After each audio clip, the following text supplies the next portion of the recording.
guys, it's Steve Lamont, the founder at Elevate Realty Group, and this is the first video of 2024, and I feel like I've covered all the topics possible. I've been doing these videos for 7 years now, but today we're going to talk about a hot topic that I get asked all the time, and it's actually one of the highest searched Google queries.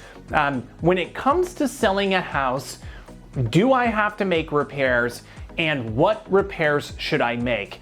I would say that of all the agents in Sacramento, I am probably the foremost authority on what renovations you should do or what renovations add a high yield or a good return on investment.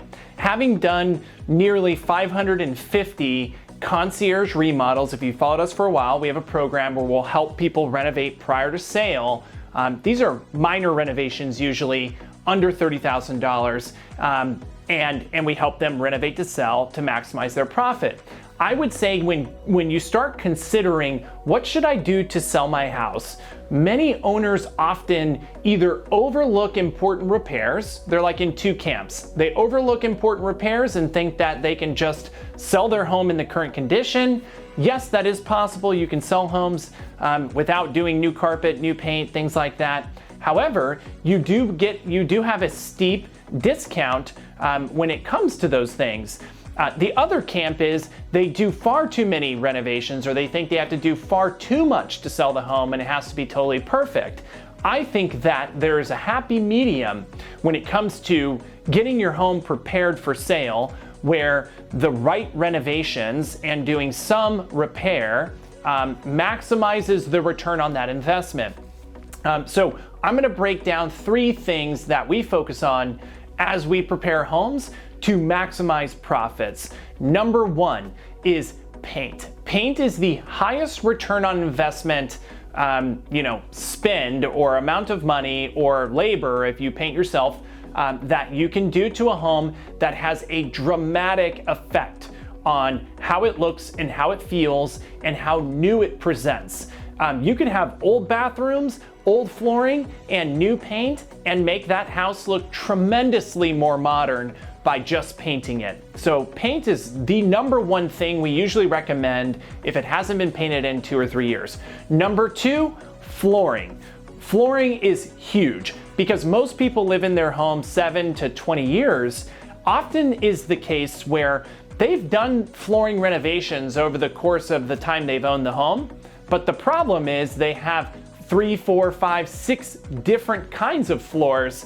And so even though some rooms might be new, the buyers are going to walk in and say, gosh, I'm going to have to replace all the floors.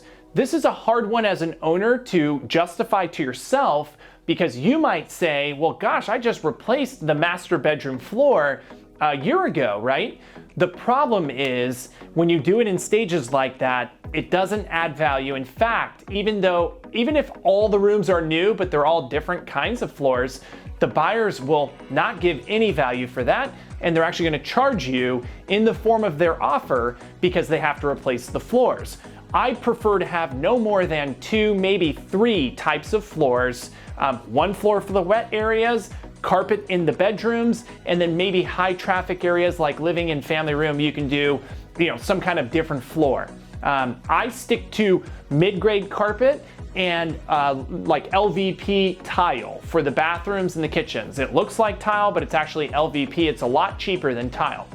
Number 3, decluttering heavily / exterior refreshes. Meaning, if the inside of your home has a bunch of junk stored up, and let's say you have the nicest house on the block, but you have tons of stuff on the inside, we need to focus heavily with a lot of time to get the inside of the house ready to go. And then if you have, decent declutter on the inside, making great curb appeal on the outside is a very low cost, high yielding return. Things like bark, trimming up the bushes, cleaning out the gutters, blowing off everything, pressure washing, cleaning the windows. I like to say, if you're selling your car, private party, as I've done many times, you don't just slap that car up and think that you're going to get a great price.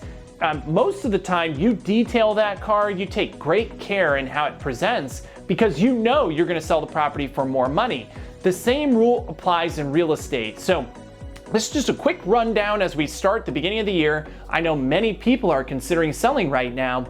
I always recommend meeting 3 to 6 months in advance to start preparing and planning when you're getting ready to move. This is of utmost importance when you start talking about our concierge program, where we help you do repairs, declutter, stage, clean, all those things, because that gives us a few months ahead of time where we can come in and help you to relieve that stress from you. One reminder I will say, you're starting to hear more and more people offer that they can renovate your home or give you money to renovate your home or help you buy your home, another home before you sell your home. Reminder, we've been doing this for 5 years now. We have perfected these things. These were innovative ideas 5 years ago. Many people are starting to say that they offer these services. I would be very careful. There are a couple that I know that have legitimately done this, but I'd be very careful and ask some real questions of, show me the proof. Show me some homes that you've done and have renovated. I want to see the before and after pictures or talk to their clients. As always, if you need to buy a home or sell a home, we're here for you at Elevate Realty Group. Visit our website at homesbyelevate.com. Happy New Year.